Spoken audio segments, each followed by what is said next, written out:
আসসালামু আলাইকুম everyone, hello everyone, কেমন আছেন সবাই? আজকে আবারও চলে আসলাম ইয়েস কিচেনের ডাইনিংয়ে। তো আজকে ইয়েস কিচেনের দুপুরের আয়োজনে কী কী আছে চলুন এক ঝলকে দেখিয়ে দেয়।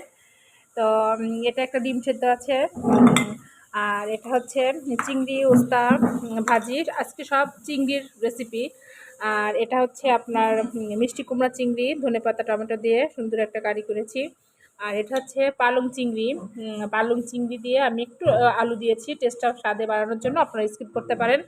তো এগুলোই ছিল আমার ইউএস কিচেনের আজকের আয়োজন। তো আয়োজনটা কেমন হলো অবশ্যই জানাবেন সবাই, কারণ চেষ্টা করেছি শীতকালীনভাবে সবজিগুলো রাখার। তো আমি আপনাদের আগেই বলেছি যে ইউএস কিচেনে এখন থেকে সবজির রেসিপিগুলো বেশি দেখবেন, শীত যতদিন থাকবে শাক সবজি সবগুলো এভাবে রান্না হবে।